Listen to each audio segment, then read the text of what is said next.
Hi guys, quick update today. Firstly and most importantly, I finally got my phone back. So my Galaxy S7 got a new mainboard, so it's working fine now. So hopefully the video and the audio in my videos will be back to its normal quality now. Secondly, I've done some racing in the weekend and also on Monday.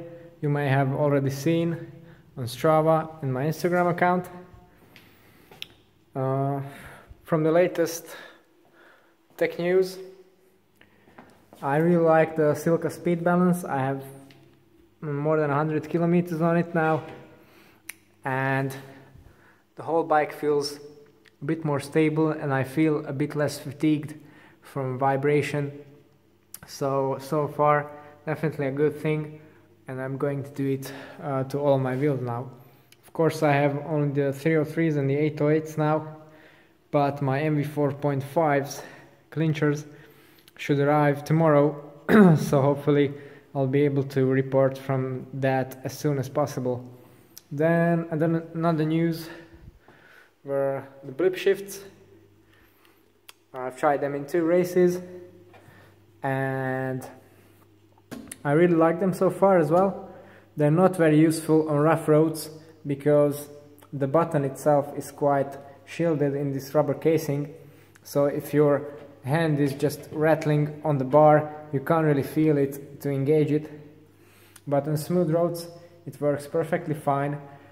And another great use I found for it, I haven't used it too much as a sprint shifter, but I only use this button now when I'm on the drops, and that's particularly useful when you have a technical section with a tight corner, so you can't see it at the same time, but essentially it allows me to shift down the gears and brake at the same time, so we're really happy about that.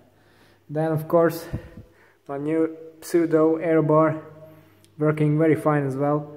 This finishing tape has some extremely sticky backing on it, so it's not moving anywhere.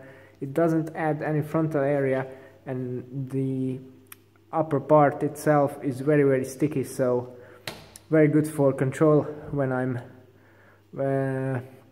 leaning over the bar. So I made a couple of tiny little finishing touches on this bike and I'm really happy about those. It's interesting to see how small things like these can improve the performance of the bike, and that's exactly why I'm doing it and why I'm showing it to you. So I hope you can draw some conclusions from that.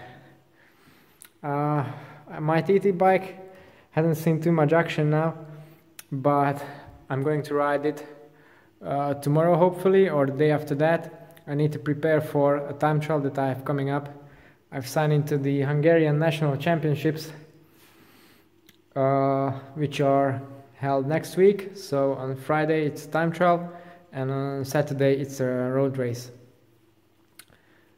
I couldn't sign into the elite category because I don't have a UCI license or team, so I'm going to compete in the amateurs. There are no national striped jerseys awarded there, but still should be a good race. I'm really looking forward to see how my time trialing has improved or how my power has improved during the first part of the season.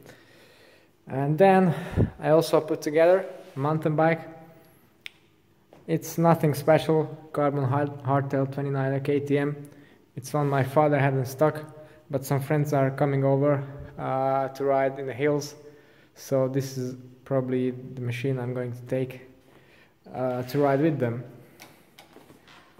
It's quite basic, but it already has the new Fox Stepcast 32 fork on there, stiff carbon frame, XT 2x drivetrain. I don't really like 2x on mountain bikes, but I think my SRAM distributor is going to have a Quark crank suitable for this bike, so if he does I'm going to change it to that, and a 46 cassette Shimano on the back, and it would be perfect. Then some words about my race on Monday. It was a Slovakia Ring evening criterium, as you may have known before. But this time I finally managed to get a really good result. I'm quite happy about that. So basically the race was extremely aggressive. A couple of guys went straight from the gun. There was a breakaway and I joined it solo later on. Then we got caught by another group that attacked the main group, so there were 7 people in the breakaway in lap 2 with 8 left. But the pace was held so high that by the end only 3 of us were left. I tried to move on the last lap to get rid of my breakaway companions, but they were big tall guys, so I had nothing on them in the sprint, so I ended up 3rd, but I'm really happy about that. The whole race was extremely hard. The average power says it was 255, but it felt much harder than that because of well, the pace was really high. When I was at the front, I went well over 300 watts for a long time. Plus the attacks themselves, it was a hard race, but I'm really happy about how it worked out. I had one problem on there.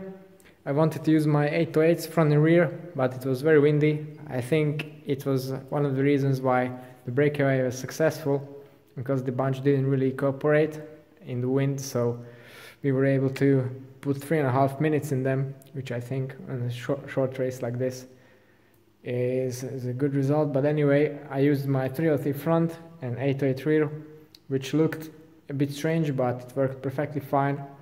But I would have preferred something of a mid-depth wheel set in these conditions, or the 808 in the rear and say a 454 on the front. That's what I would have used if I still had my 454s, but hopefully the MVs will arrive now, so I'm going to be able to use a mid-depth wheel set. Okay, so this is pretty much it for today. If you'd like to know more about my bikes and some high-end cycling related stuff and components, then don't forget to tune into my channel and subscribe. It's all for today. Thanks for watching and see you next time.